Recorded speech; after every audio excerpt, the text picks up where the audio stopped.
Today marks the first anniversary of the Albanese government. Now, I'm sure the PM will be reflecting on his good fortune as he's risen from T-shirt wearing, disc spinning socialist to the highest office in politics.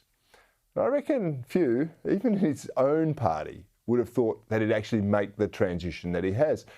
To his credit, the PM wears the suit of Prime Minister pretty well, at least much better than I thought he would. But I do wonder just what the government has actually done or what its achievements are over these past 12 months. I mean, the supporters, I get it, they're going to point to the budget surplus, but that's more symbolic than significant. We face a decade more of debt, and Labor remains opposed to the very industries that delivered the billions that propped up their big spending agenda and delivered that surplus in the first place. Now, one thing the Albanese team has done this past year, though, is to actually win the public politics. They've set aside the chaos, whether it's perceived or real, of the hapless Morrison government, and they've presented a relatively stable front. However, underneath the smooth surface, Labor is clearly agitating for huge societal change that I actually don't think is going to serve us well over the long term. I mean, the spending initiatives from welfare to the NDIS to other handouts, they're all now baked into the budget. And so too is the virtual dismantling of our electricity system. And over the long term, doesn't matter about stage 3 tax cuts because taxes are set to rise, while fewer are being pushed into actually seeking paid work. They're happy to remain on welfare. And then on top of that, we're bringing in more than 1.5 million people in the 5 or so years ahead to a nation that is already struggling to cope with housing problems, with congestion and a lack of service deliverability. And the public service, that's going to grow like Topsy.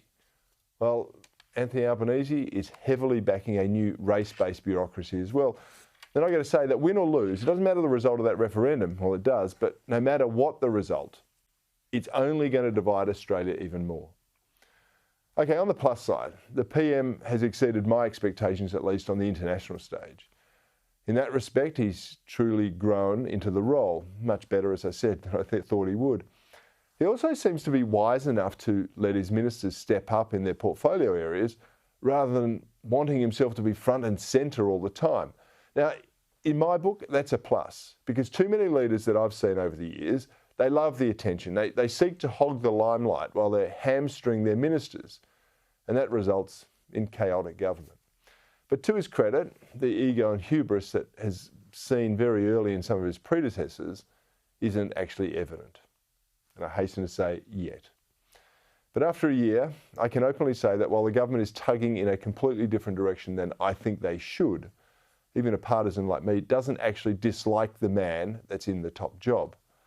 The real test will be what the people think when the impact of the shift in policy actually becomes really evident through our way of life.